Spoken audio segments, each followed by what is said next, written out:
நீங்க வாங்குற லோனோட EMI bounce ஆகாம பே பண்ணணும் அப்படின்னா நான் சொல்ற இந்த 6 பாயிண்ட நீங்க ப்ராப்பரா மெயின்டைன் பண்ணாலே உங்க லைஃப்ல நீங்க இஎம்ஐ பவுன்ஸ் பண்ணாம ப்ராப்பரா உங்களோட சிபில் ஸ்கோரை நீங்க மெயின்டைன் பண்ணலாம். ஃபர்ஸ்ட் பாயிண்ட் என்ன அப்படின்னு பாத்தீங்கன்னா, நீங்க வாங்குற லோனோட இஎம்ஐ டேட் உங்க சேலரி டேட்டுக்கு அப்புறமா இருக்கிற மாதிரி பிக்ஸ் பண்ணணும். ஏன்னா சேலரி டேட்டுக்கு அப்புறமா நீங்க இஎம்ஐ டேட்டை பிக்ஸ் பண்ணும்போது இஎம்ஐ பவுன்ஸ் ஆகுறத நீங்க அவாய்ட் பண்ணலாம். பாயிண்ட் நம்பர் 2, நம்ம வாங்குற எல்லா லோனோட இஎம்ஐயும் நம்ம அக்கௌண்ட்ல இருந்து ஆட்டோ டெபிட் மூலமா இஎம்ஐ பே பண்ற ஆப்ஷனை நீங்க செலக்ட் பண்ணிட்டு மேனுவலா நம்ம பே பண்ற ஆப்ஷனை நீங்க அவாய்ட் பண்ணும்போது அக்கௌண்ட்ல இருந்து ஆட்டோமேட்டிக்கா இஎம்ஐ டெபிட் ஆகும்போது நம்ம கிட்ட இருந்து பவுன்ஸ் ஆகுற அந்த ஆப்ஷனை நம்ம அவாய்ட் பண்ணிக்கலாம். மூணாவது பாயிண்ட் என்ன அப்படின்னு பாத்தீங்கன்னா, எப்பயுமே நம்ம வாங்குற புது லோனோட இஎம்ஐ டேட் நம்ம மறந்துடுவோம். அதனால புதுசா நீங்க வாங்குற லோனோட ஃபர்ஸ்ட் இஎம்ஐ டேட் எப்போ நீங்க வாங்குற லோனுக்கு இசிஎஸ் இ மேண்டேட் ஆக்டிவேட் பண்ணிட்டீங்களா, உங்க அக்கௌண்ட்ல இருந்து இஎம்ஐ ஆட்டோ டெபிட் ஆயிடுமா அப்படின்றத 1க்கு 2 முறை பேங்க்ல டபுள் கன்ஃபார்ம் பண்ணிக்கிறது உங்களோட இஎம்ஐ பவுன்ஸ் ஆகுறத அவாய்ட் பண்ணிக்கலாம். ஃபோர்த் பாயிண்ட் என்ன அப்படின்னு பாத்தீங்கன்னா, உங்களோட இஎம்ஐ 12,500 ரூபாய் அப்படின்னா 12,500 ரூபாய் மட்டும் ப்ராப்பரா கரெக்டா மெயின்டைன் பண்ணாம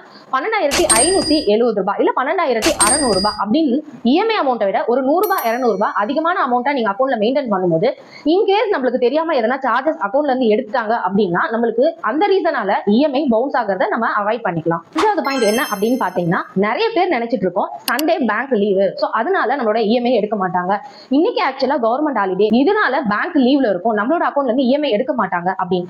அந்த மாதிரி எந்த ஹாலிடேனாலும் இஎம்ஐ எடுக்காம இருக்க போறது கிடையாது. எல்லா நாளுமே உங்களோட இஎம்ஐ டேட் என்ன டேட்டோ அன்னைக்கு உங்க அக்கௌண்ட்ல இருந்து கண்டிப்பா இஎம்ஐ ஆட்டோ டெபிட் பண்ணுவாங்க. ஆறாவது பாயிண்ட் என்ன அப்படின்னு பாத்தீங்கன்னா, உங்களுக்கு மல்டிபிள் லோன்ஸோட இஎம்ஐ டெபிட் ஆகும். அப்போ ஒரு இஎம்ஐயும் ஒரு டேட்ல போகும். இது இல்லாம கிரெடிட் கார்டோட பேமெண்ட்டும் பண்ணணும். சோ இந்த மாதிரி டைம்ல நம்மளோட பவுன்சஸ் நிறைய நடக்கிறதுக்கு வாய்ப்பு இருக்கு. சோ இதை எப்படி அவாய்ட் பண்ணலாம் அப்படின்னு பாத்தீங்கன்னா, உங்களோட இஎம்ஐ டேட் என்ன அப்படின்றத ரிமைண்டர் மூலமா நீங்க ரிமைண்ட் பண்ணி உங்களோட இஎம்ஐ அமௌண்ட் ப்ராப்பரா நம்ம அக்கௌண்ட்ல சஃபிஷியன்டா ஃபண்ட் இருக்கா அப்படின்றத நீங்க செக் பண்ணிட்டே இருந்தீங்க அப்படின்னா கண்டிப்பா இந்த ரீசனால இஎம்ஐ அமௌண்ட் உங்களோட அக்கௌண்ட்ல இருந்து பவுன்ஸ் ஆகிறத நம்ம அவாய்ட் பண்ணலாம். நான் சொன்ன இந்த விஷயங்களை நீங்க ப்ராப்பரா மெயின்டைன் பண்ணிக்கோங்க. இந்த மாதிரி பேங்கிங் அப்டேட் எல்லாம் வேணும்னா நம்மளோட சேனலை மறக்காம ஃபாலோ பண்ணிக்கோங்க. தேங்க்யூ.